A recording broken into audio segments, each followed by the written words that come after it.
Hello everyone, my name is Sonali. Welcome back to my YouTube channel.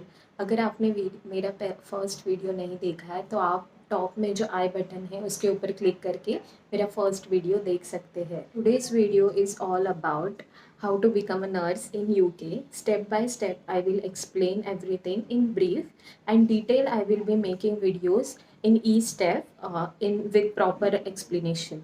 So before starting with today's video, I will like to thank you all who is watching my channel and who support my first video.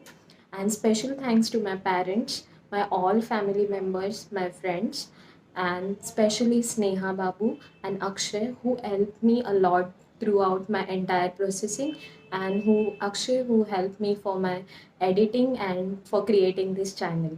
So thank you so much, and without the further delay, let's start with the today's video topic, that is how to become a nurse in each language test.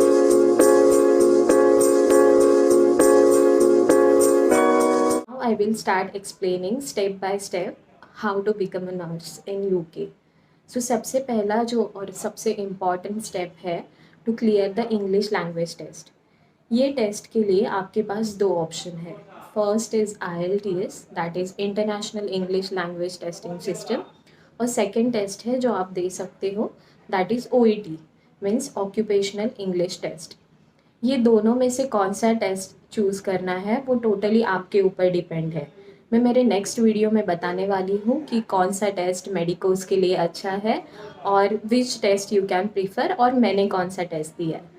ये दोनों test में difference ये है कि OET जो test है वो specially medicos के लिए बना है।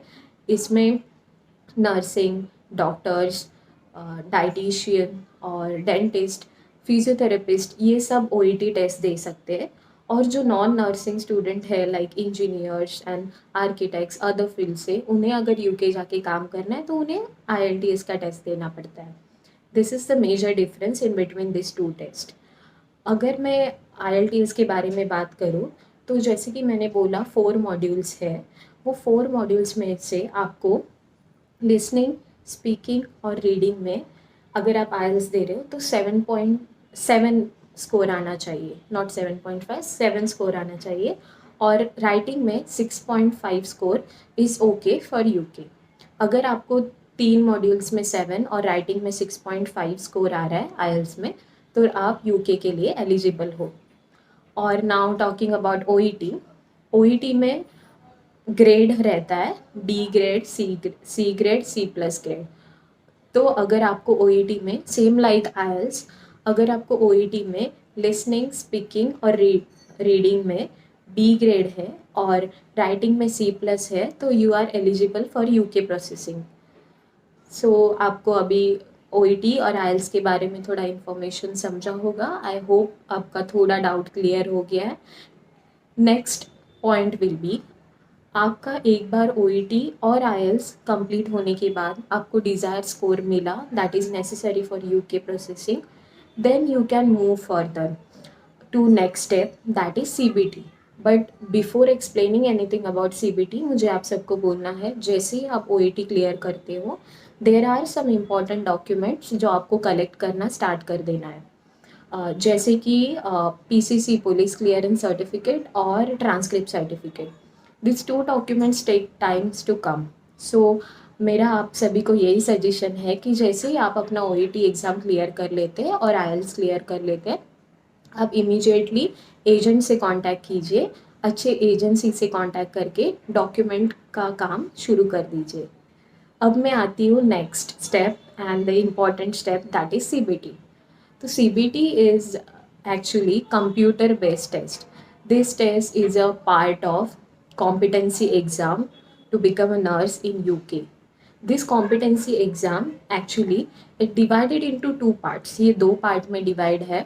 फर्स्ट इज CBT और इसका पार्ट 2 है OSCE। जो CBT है वो आपको इंडिया में देना है और इसका पार्ट 2 है OSCE, वो आपको यूके जाने के बाद वहाँ पे आपका इंस्टीट्यूट आपको ट्रेन करेगा for 1 or 2 months and then you have to attempt OSCE exam. तो अभी हम CBT के बारे में बात करते हैं।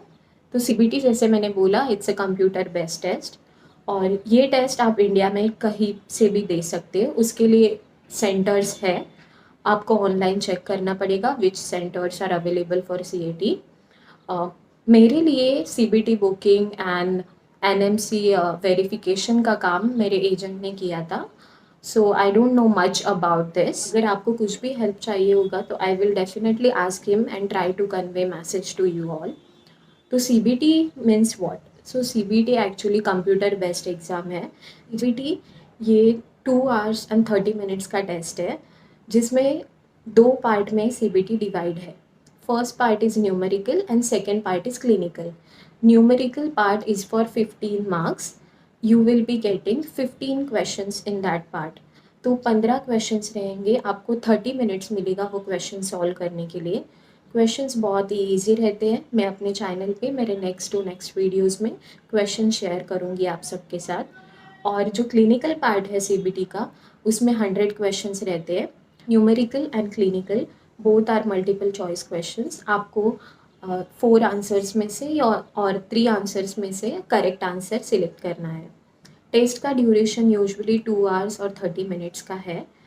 और कभी-कभी आपको लग सकता है कि आपका टेस्ट जल्दी हो गया, but it's my humble request, please don't waste your time. अगर आपको कुछ क्वेश्चंस नहीं आया है तो उसके ऊपर फ्लैग करके रखिए, and after solving all the questions you can go back and check that flag questions and think about that and answer carefully.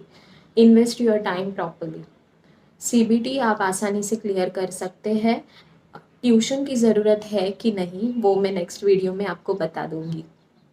तो एक बार आपका CBT कंप्लीट हो गया, तो CBT के बाद नेक्स्ट जो स्टेप है वो है इंटरव्यू। इंटरव्यू के पहले आपको आपके एजेंसी को कांटेक्ट करके बताना होगा कि यूके में आप कौन से प्लेस के लिए इंटरेस्टेड हो, which part of UK would like to work. कुछ कुछ लोगों को लंदन में काम करना है, कुछ को मैनचेस्टर में, कुछ को अदर पार्ट में। तो it's totally up to you, according to your convenience and your preference you can select the place in UK. तो एक बार आपने प्लेस सिलेक्ट करके एजेंसी को बता दिया, agency will arrange interview for you. मेरे लिए मेरे एजेंट ने इंटरव्यू अरेंज किया था। इंटरव्यू के लिए वो लोग आपको टॉपिक बताएंगे कि आपका किस सब्जेक्ट पे इंटरव्यू होने वाला है। This will be completely depend on your experience, कि आपके कौन से फील्ड का एक्सपीरियंस आपके पास है। इंटरव्यू से 1 week और 2 weeks बिफोर आपको बताया जाएगा कि आपका इंटरव्यू कभी है यूके टाइम के हिसाब से, और फिर आपको वो इंडियन टाइम में कन्वर्ट करके वो टाइम से 1 hour प्रायर आपको इंटरव्यू के लिए पूरा सेटअप अरेंज करना है। मेरा इंटरव्यू जो है, जो माइक्रोसॉफ्ट टीम्स पे हुआ था, मैं उसके बारे में भी आपको बताऊंगी। सो इंटरव्यू के लिए कुछ ट्रिक्स है और कुछ क्वेश्चन आंसर है मेरे पास जो बहुत इम्पॉर्टेंट है, वो मैं आप सबके साथ शेयर करने वाली हूँ। इंटरव्यू में usually it's divided into 3 category. First is self introduction. First category जो है उसमें वो लोग आपके बारे में पूछेंगे, जैसे कि आपका नाम क्या है, आप कहाँ से हो, आपने क्या किया है, और आपका स्ट्रेंथ और वीकनेसेस क्या है। देन सेकेंड पार्ट जो है वो सिचुएशन बेस्ड क्वेश्चन है, जिसमें आपसे पूछा जा सकता है कि आप वार्ड में काम कर रहे हो और आपके सामने पेशेंट कोलैप्स हो गया, तो आप क्या करोगे। एंड थर्ड पार्ट जो है वो क्लिनिकल बेस्ड क्वेश्चन है। उसमें आपको डायरेक्ट क्वेश्चन पूछा जा सकता है, like what is diabetes mellitus, how to manage hypertension. ये क्वेश्चंस वो लोग आपसे पूछ सकते हैं, depend on your speciality and area of experience. So don't be panic for interview, I will be sharing all the tips for you all. तो interview के बाद once you completed your interview successfully, तो आपका agent और agency आपके लिए आपके पास सब डॉक्यूमेंट्स पूछेंगे। एक बार आपका इंटरव्यू सक्सेसफुली कंप्लीट हो गया और आप सिलेक्ट हो गए, तो आपको 2-4 दिन में अपॉइंटमेंट लेटर मिल जाएगा, जो आपका एजेंट आपको सेंड करेगा। Once you receive appointment letter, they will ask you to submit few documents. तभी आपको पूरा डॉक्यूमेंट्स का सेट बना के सबमिट करना है। इसमें क्या क्या डॉक्यूमेंट्स इंपॉर्टेंट है वो मैं आप सभी के साथ शेयर करने वाली हूँ। एक बार आपने डॉक्यूमेंट शेयर कर दिया तो agent will apply for COS, that is certificate of sponsorship. ये सर्टिफिकेट मिलने के बाद आप अपने वीज़ा प्रोसेस के लिए अप्लाई कर सकते हैं। तो वीज़ा के बाद एक बार आपका वीज़ा आ गया तो you have to book for your flight tickets according to your hospital, और फ्लाइट टिकट्स के बाद आपको यूके जाके एज ए बैंड 4 नर्स काम करना पड़ेगा, क्योंकि आपने अभी तक कॉम्पिटेंसी एग्ज़ाम का पार्ट 2 दैट इज़ ऑस्की नहीं दिया है। जैसे ही आप यूके में रीच होंगे, आप सभी को as a band 4 nurse treat किया जाएगा। I mean, they will teach you about the OSCE, your OSCE exam successfully. You are ready to work as a Band 5 registered nurse in UK. You will get your unique NMC code also. So I hope you understand all the process. I'm sorry because of time shortage. I explain you in brief, but later I will make separate video on each step in detail. So don't worry about that. And thank you so much for watching my video. Stay happy, stay safe, and bye bye.